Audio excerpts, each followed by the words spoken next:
Hello beautiful people, I'm Red and this is my Mythic Plus tier list for The War Within Season 2. It's not a tier list of how hard is this to time, it's a tier list of how hard is this to heal. So starting off we have Dark Flame Cleft.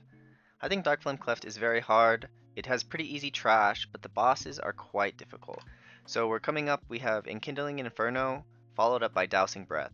So Enkindling Inferno, it applies a dot for every candle that's not lit. And there are there is just one candle that's not lit, and then following it up, you have this dot, and then after the dot, you have Dousing Breath. So you see the Death Knight used AMZ, and that's because Dousing Breath can do like 80 or 90% of your health at a time. Okay, so the next boss that's difficult is the Candle King. What Candle King does is he does constant ticking damage for every candle that, or for every little wax statue he has up, and it lasts the entire fight. To make matters worse, is he casts this spell where he puts these purple circles on people, and you have to keep people close to 100% before the circles go off, because they're going to get a healing absorb. So if they're at like 10% when they get that healing absorb, you might not be able to get the healing absorb off before you heal them up. Alright, and then the last boss is relatively difficult because he has a 4-second channel like that does AoE damage. Most bosses this season have like 6 or 8 or even like 12 seconds where their dot is going off. So all of that damage is compressed into 4 seconds and it's big damage. Additionally, what you have to deal with is you have these purple circles like on the druid right here. So this druid has to run out with this purple circle. He also has to go bear form so that he lives this thing. It's a defensive check, so that's not really a healer's problem, but you know, it is tough. Alright, up next we have Cinder Meteor. I think Cinder Meteor is a medium difficulty dungeon to heal. The timer is a little tight, so you end up having to do some like big pulls. Like the first pull of the dungeon is usually like really hard and really big. First boss, pretty easy to heal, but it's the hardest one to heal of the dungeon in my opinion, because he casts the throw Cinder Brew on 2 different people, and it's like a really nasty dot that just affects 2 people at once. I don't think the Bank Bugsby is very hard. What you have to do is you see what I did here is I moved my character so that I could hit 2 barrels at once, and it's not a healing check, it's a mechanics check, but it is a healer job to do the barrels. After that, you got the Hobgoblin trash. Hobgoblins are pretty hard, but I mean, they're still bearable. After that, you have IPA, the boss itself. IPA, not so difficult, but what is difficult is Sprouting Stout. So it's a movement and healing check. So he does this ability where you have to move and heal at the same time. Pretty difficult to deal with, but not impossible. And then the final boss, pretty easy, not too much to talk about. I'm not too worried about it. Like, it was really hard on PTR, but they've made it a lot easier. It's not too bad. Okay, so next up we have Floodgate. I think Floodgate is very hard, and I think it's actually harder than Dark Flame Cleft. So the Floodgate, what makes it so hard is it's got really difficult trash and like pretty difficult bosses. So the trash, I'm not going to go too in-depth into it, but to make it simple, there's a lot of trash that just does random damage to one person at a time, and if it ever like overlaps with a little bit of AoE damage, then they're just going to die. So Big Mama is pretty hard, so what's coming up is Electro Barrier.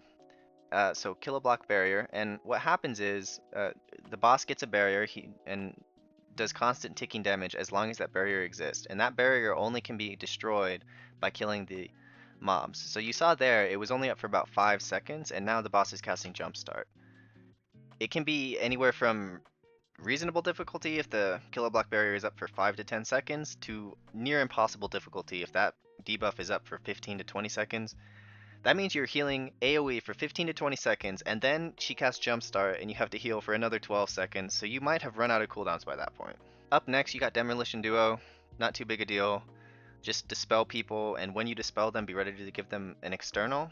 And if they get chosen by Quick Shot from Vexy, then you're able to do that. So this is the dispel. Up next, we got Swamp Face. It's actually probably the second hardest heal check in the game, but it was a little bit harder when it was every single player except the tank got the debuff. Now it's just heal everyone and prioritize yourself last, because like you see what I just did there is I only need to heal the Awaken the Swamp cast, and I need to heal everyone else the Awaken the Swamp cast and the Razorthorn Vines. So I think it's a pretty tough boss to heal. Up next, So I'm going to talk about this trash actually specifically. So what makes the last boss so hard is you have a huge AoE heal check in the form of these two guys right before the last boss. So what happens is you have to dedicate some cooldowns to this to make sure people live, and then you won't have all your cooldowns up for last boss. So last boss has a really big tank buster. It has these two single target things, and then it has the AoE. So I'm gonna scoot ahead almost to the AoE.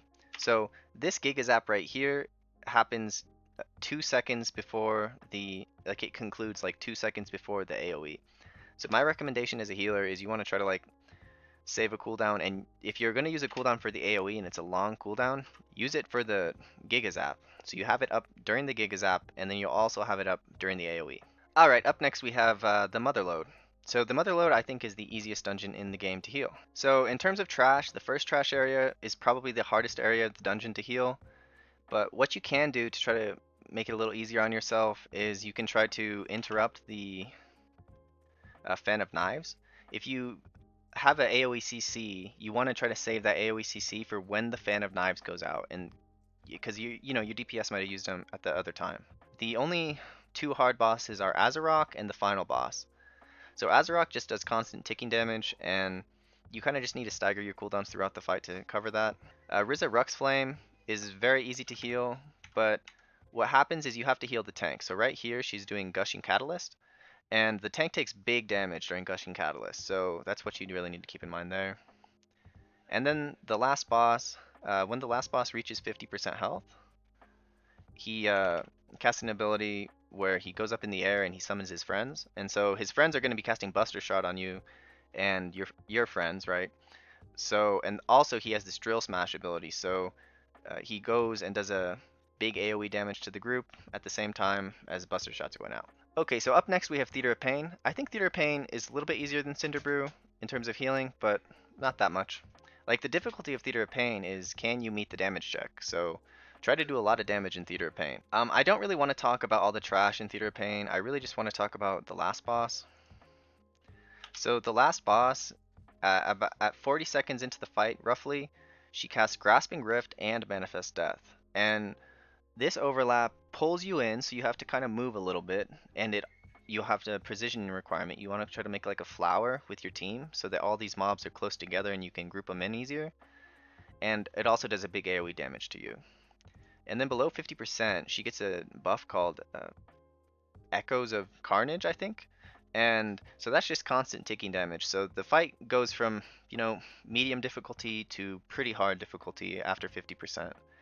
And as you can see, we're about to get the overlap. So we have the double overlap where you get Grasping Rift, and then she casts Manifest Death right after that. So this is the hardest part of the entire fight, and the hardest part of the entire dungeon in terms of healing, because you have the Echoes of Carnage on top of the double overlap. Alright, up next we have the Rookery. I think the Rookery is hard.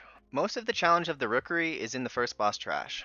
So you have these double birds, and they're trying to destroy you at the same time as you have these lightning guys, and you really like can't kick everything as the healer. And you really kind of want to rely on the DPS to do the kicks during lightning storm. So that's like really the hard part of that. First boss, nothing to be said about them. Then second boss trash, also pretty hard. What you have is attracting shadows at the same time as this ability at the same time as the circle ability. So I didn't line of sight it there. I just went up and did Ultimate Penitence. But a lot of times you need to line of sight that ability like during the AoE suck-in, and then you'll be fine. This pack is actually a demonic pack to heal. Like, if people don't line of sight this ability and your group is like really confident they want to do it, you see the Evoker and the Druid are being smart and hiding behind the pillar. So yeah, that's really what you want to do. You want to stay relatively close to one of the pillars too, so that you can line of sight it and not kill your friends. I think I might not have line of sighted that, and that might be why the Druid died. This boss is pretty easy. Just heal the person with the debuff when the boss goes Crush Reality. If you heal the person with the everyone else should be full health, right? So you just have to use a defensives on someone during Crush Reality or something like that.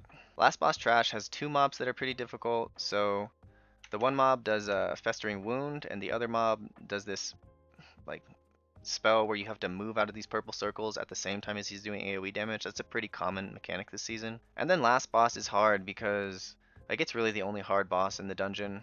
Like this place is hard because the trash is hard and you might lose people and the timer is tight. So it's not like a super hard healing check, but like it is a mechanics check, and if people are not dodging or people are not line of sighting, this dungeon is going to be really tough for you. Alright, up next we have Priary of the Sacred Flame. I think Priary is probably the second hardest dungeon, and it's because it has hard trash and one hard boss, but it's mostly because the trash is just crazy. Captain Sully, and then you also have the Knights. What happens is you have to deal with the AoE at the same time as like it's the Captain Sully will do his Thunder Stomp, and then the Knights will do an AoE. So that's why this is pretty tough. Like this poll, we're doing 4 Paladins at a time. So in about 4 seconds, they're going to be doing the Sacred Toll. And so Sacred Toll is really challenging because it's cast like 3 seconds apart. So every 3 seconds for anywhere from 12 to like 20 seconds, you'll have Sacred Toll, and then you get like 10 to 15 seconds off depending on how many Paladins you pulled. At the same time, you have these devout priests casting Smite on people. So if Smite ever goes off during Sacred Toll, it feels really unfair and pretty much unhealable. Second boss, I think this boss is probably the hardest of the dungeon for sure, and on low keys, I think it's like insanely hard. So what happens is he's casting Sacrificial Pyre, and right after he puts up the pyre, like some groups, they'll be like, oh, Sacrificial Pyre's up, go, run into it, kill the pyre, right? But you have 30 seconds to do it. So what the meta strategy is now, at least on higher keys, is you wait for Sacrificial Pyre to come up, and then you wait for the Castigator Shield. So once Castigator Shield's out, then you can start breaking it, but you really should wait a couple seconds for the healer to like heal people up. At the minimum, you have to wait for the healer to get out of the circle so they can start doing healing and don't have to run, right? So this boss is like insane difficulty, near impossible if your group is like breaking the pyre before the Castigator Shield. Paladins, at the same time as you have this Light Spawn guy, the Light Spawn guy does a single target damage spell, and the Paladin does the Sacred Toll. So that's pretty challenging. Like, look, I just died, and you know, it's not a huge deal. Like, hopefully, if you execute the first pull of the dungeon correctly, then you have a couple of deaths of wiggle room at the end here to like actually time the dungeon. This is the mini boss. He's doing constant ticking damage. I'm just cycling through my cooldowns to try to make sure I can handle all the ticking damage. At the same time, you have the priests. I hate these priests in this dungeon. They're constantly casting smite on people. So you have the priests who are trying to smite people, and if they get smited during the AoE, then you might have a bad time. Alright, so last dungeon is Mechagon Workshop. I think Mechagon Workshop is easy. It's arguably medium difficulty to heal. I think I'm going to put it at the bottom of medium difficulty, but I feel like it could be at the top of easy. Mechagon Workshop, first boss and first boss trash. There's really no heal checks. Going through, there is the dogs that you have to deal with. If you're not a priest, you can't just Mass Dispel, and your frames will look a lot more like this. I used Mass Dispel a little bit earlier in the poll, so I don't have Mass Dispel anymore. I do have Triple Piety, so I could have used that and used Insight, so I am using Insight for this next set of dispels. But yeah, it's pretty tough to deal with, and you want to try to dispel people with 2 stacks of the debuff. What you want to do during this boss is try to save every single cooldown that you have, because the next pull is very tough. So this pull is actually super difficult unless you mind control the worker guy.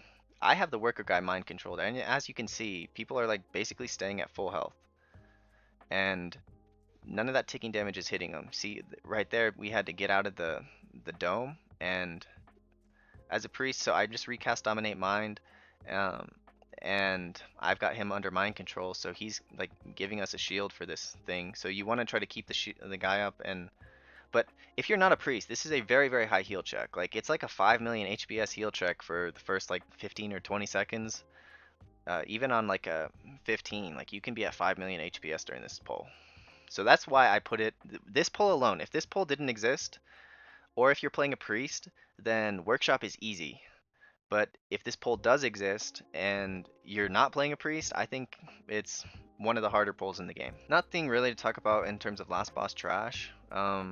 Last boss phase 1, super easy, super easy. The one thing I did want to talk about is Magneto Arm. So right when Magneto Arm is going out, you want to try to like run away from the boss. So I ran away from the boss here, and I'm saving my single like instant cast spells for this part of the fight.